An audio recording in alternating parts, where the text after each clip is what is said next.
क्योंकि दो दो एग्जाम्पल बिल्कुल स्पष्ट है।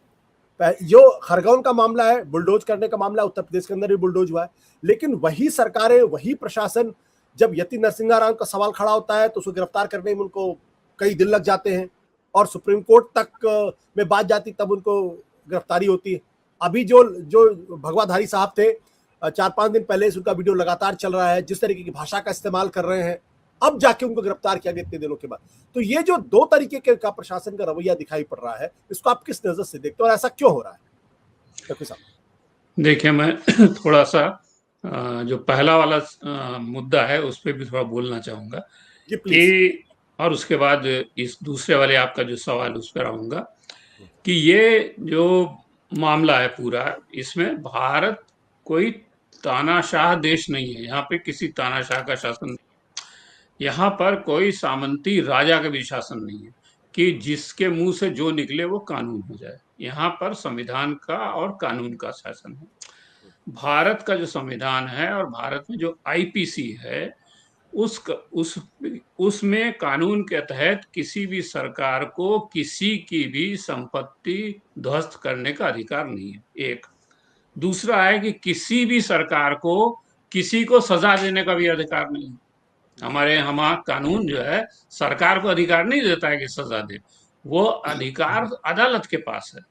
तो सरकार के पास यह बात पावर है कि भाई जिस व्यक्ति ने अपराध किया या आपको शक है उसने अपराध किया, आप उसको पकड़िए, जांच कीजिए, मामले को कोर्ट में ले जाइए और चार्जशीट दायर कीजिए, वहां सुनवाई होगी और फिर जैसा फैसला होगा उसके हिसाब से। तो अदालत, सरकार सजा नहीं दे सकती। अगर सरकार सजा देने लगी, और जैसे इस पूरे मामले को हिंदू मुसलमान के मामले से जरा हटा लीजिए, क्योंकि मध्य प्रदेश में पहले भी कुछ मामले ऐसे हुए जहां बलात्कार का आरोप लगा और उनके घर तोड़े गए, कुछ जो है तथाकथित माफिया, उनके घर तोड़े गए।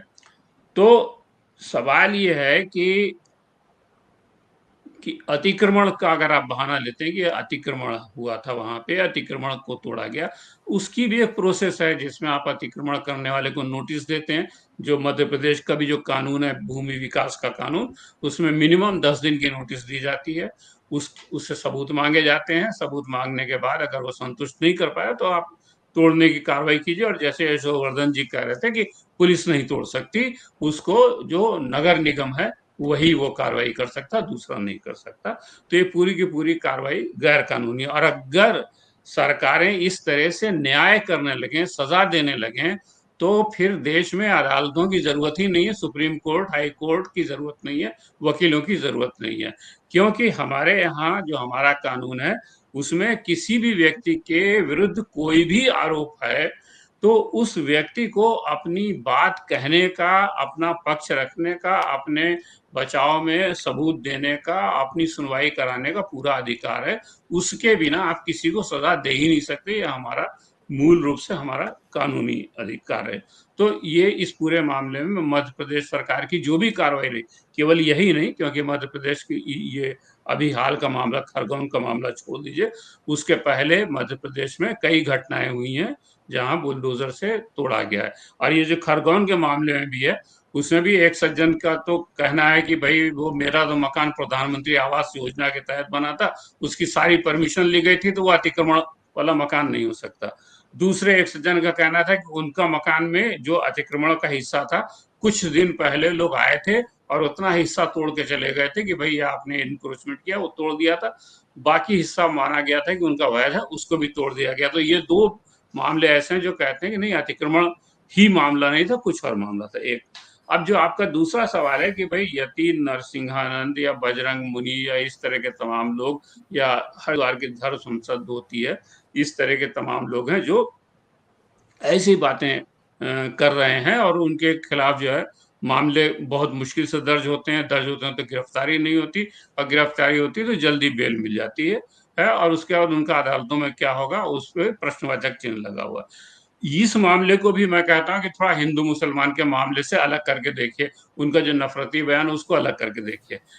हम ये देख रहे हैं कि ये जो बीजेपी की जो सरकारें हैं, ये एक तरह से पार्टीजन सरकारें हैं। पार्टीजन सरकारें, है, मतलब कि ये मेरे आदमी हैं इसलिए इनको मेरे को बचाना है, और ये मेरे विरोधी आदमी इसलिए इनको फंसाना है।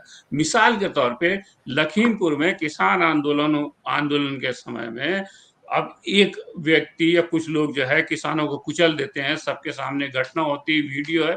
उसके बाद उस व्यक्ति की गिरफ्तारी में कितना समय लगता है, उसका उसको कितनी जल्दी से बेल मिल जाती है, और उसके बाद उस मामले के गवाहों पे किस तरह से हमले हो रहे हैं और उनको प्रताड़ित किया जा रहा है। एक दूसरे मामला जेएनयू का है, जहां पर कहा गया है कि टुकड़े टुकड़े गएंगे, या वो एक नारे लगाए गए।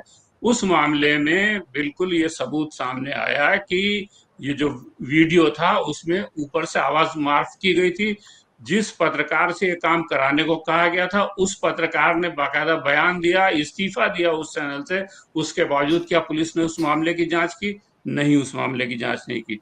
जेएनयू के ही मामले में जब वो अखिल भारतीय विद्यार्थी परिषद के लोगों ने वहां पे हमला किया था, उसका वीडियो था, फिर एक चैनल ने स्टिंग ऑपरेशन किया, सारे लोगों के नाम सामने आ गए, इनमें से किसी के खिलाफ आज तक कोई कार्रवाई नहीं हुई। मतलब साफ है कि ये जो बीजेपी की जो सरकार है, जहां पे दिल्ली का मामला है और लखीमपुर का जी। उत्तर प्रदेश का मामला था, इन सारे मामलों में क्या हुआ है कि जो बीजेपी के लोग हैं या जो हमारे समर्थक लोग हैं, उनके खिलाफ तो कार्रवाई नहीं होगी, और उसके बाद जो दूसरे लोग हैं उनके खिलाफ कार्रवाई होगी। वो दूसरे लोग जो है वो सरकार के विरोधी हो सकते हैं, दूसरे लोग मुसलमान हो सकते हैं, दूसरे लोग आंदोलनकारी किसान हो सकते हैं, वो दूसरे कुछ भी हो सकते हैं। सत्य हिंदी का ऐप डाउनलोड करें गूगल प्ले स्टोर पर।